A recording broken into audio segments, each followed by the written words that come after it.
Legba na baea, legba na baea, legba na baea, c'est où qui porte drapeau, c'est où qui passe soleil pour loin.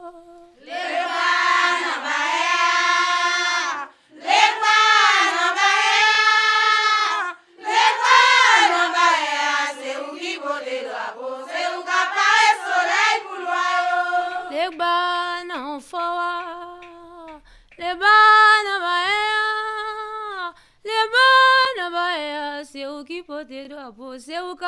Mon nom c'est Max Beauvoir et je suis connu comme le Hati ici en Haïti. Hati c'est le titre vaudou qui veut dire chef suprême ou suprême serviteur du vaudou. Je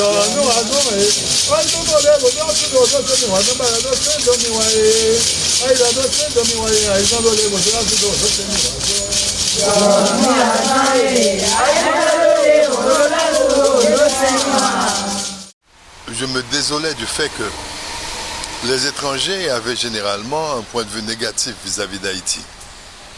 Et je me demandais pourquoi. Et dans mes réflexions, je suis arrivé à comprendre que c'était normal. Normal parce que d'une part, les gens venaient voir et allaient rapporter de vilaines choses. Mais d'autre part, le vaudouisme lui-même avait tendance à se cacher et à ne pas s'ouvrir au monde. Donc il n'était pas connu.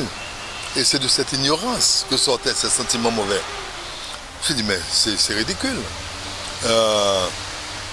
En regardant le vaudou lui-même, où j'ai trouvé tant de belles choses, surtout sur le plan des danses, le plan des chansons, sur le plan de l'esthétique en général. Que je me suis dit, mais pourquoi ne pas montrer au monde ce que vous avez?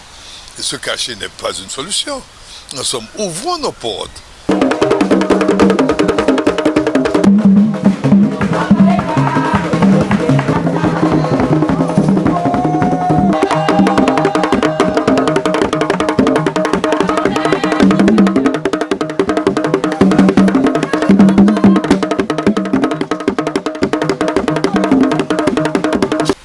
Depuis lors, naturellement, j'ai dû m'exprimer à travers la presse nationale, internationale, à un moment ou à un autre, sur le vaudou.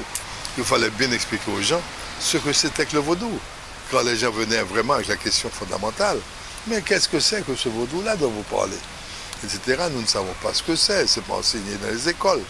On ne sait pas ce que c'est.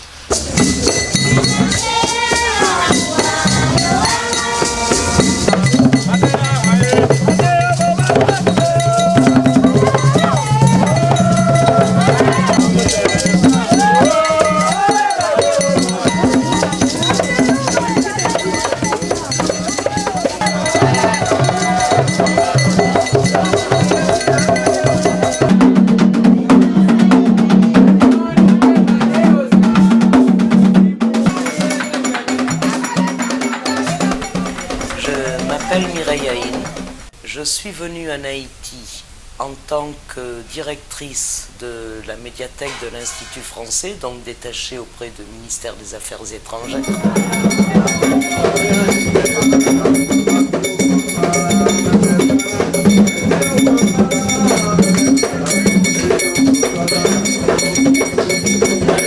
J'ai pris le Hasson, je suis devenue Mambo Assogwe un an après chez Max Beauvoir, donc en janvier 2005, et j'ai ensuite acheté une maison ici dans laquelle je voulais construire un péristyle. Le péristyle est maintenant construit, baptisé, et nous avons pu réaliser enfin la fonction première d'un péristyle qui est de transmettre l'initiation.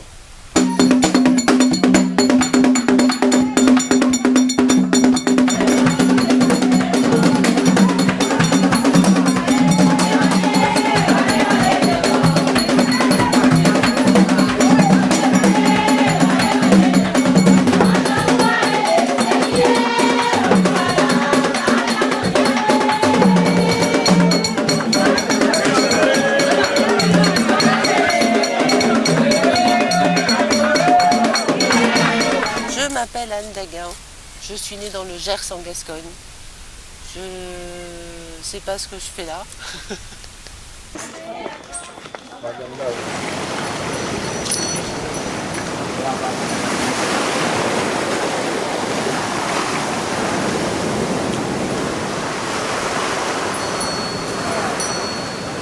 Mireille, ça doit faire une dizaine d'années qu'on se connaît. Je l'ai connue sous sa casquette de conservateur de la bibliothèque de Doche. Donc à partir de là, elle m'a demandé de m'occuper d'elle en thérapie, ce que j'ai fait. Et au-delà de la thérapie classique, plus la thérapie avancée, plus je voyais chez Anne des symptômes d'autre chose. Ce qu'on appellerait en thérapie classique des troubles de personnalité multiples, des TPM. Ces choses-là, en psychiatrie, chez nous, sont réglées très mal. Mais moi, j'avais la chance d'avoir été initiée, donc j'ai su que s'il y avait des TPM, c'était vraisemblablement que derrière tout cela, il y avait une personnalité, une capacité de médium d'incorporation. Et donc j'ai traité ça, non plus à la manière de la thérapie classique, mais comme on l'aurait traité dans un temple.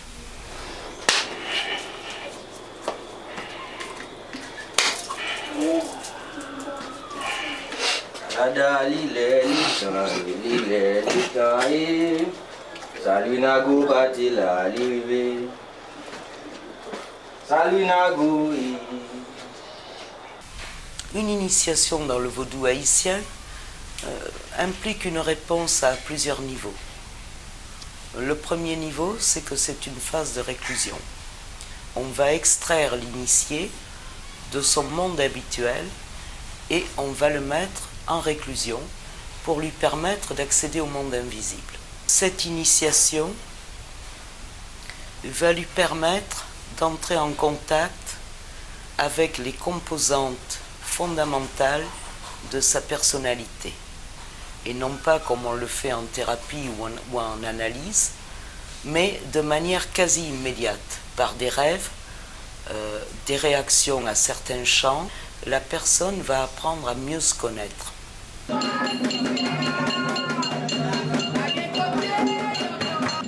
La cérémonie du Kanzo elle-même est accompagnée de ce qu'on appelle le boulezin. Donc les zins sont des pots en terre cuite, dont ces zins vont être brûlés rituellement dans l'enceinte du péristyle. Et là, nous entrons dans la partie feu du vaudou rada. Quand nous parlons du kanzo, que voulons-nous dire? Le mot kanzo lui-même vient de deux petits mots, okan, qui veut dire le lien, la corde forte spirituelle, et zo, qui veut dire le feu. Dans le vaudou, tous ceux qui ont été kanzo, c'est-à-dire qui sont liés par cette corde, qui relient tous ceux qui sont passés par cette cérémonie rituelle du feu, sont tous frères et sœurs.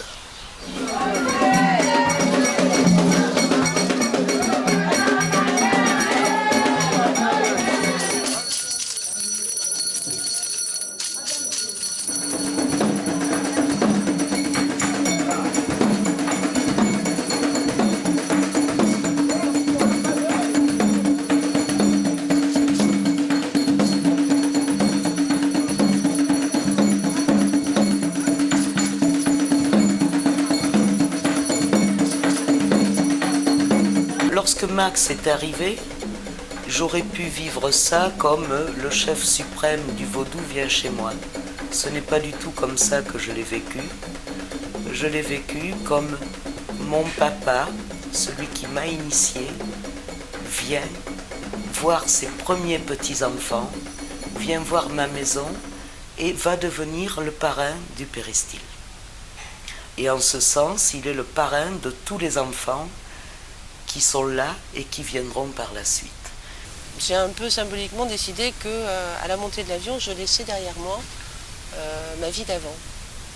Et effectivement, pour moi, cette initiation, c'était vraiment, je l'ai vraiment vécue comme une nouvelle naissance. Alors après, les propos que je viens de tenir peuvent passer pour des propos de secte totale. Je ne dirai rien sur les sectes, mais je rappellerai tout de même que le vaudou est une œuvre de libération et que la seule chose que souhaite un Ougan, et la présence de Max a bien montré ça, c'est que les enfants qu'il fait deviennent indépendants et à leur tour des enfants qui deviendront indépendants.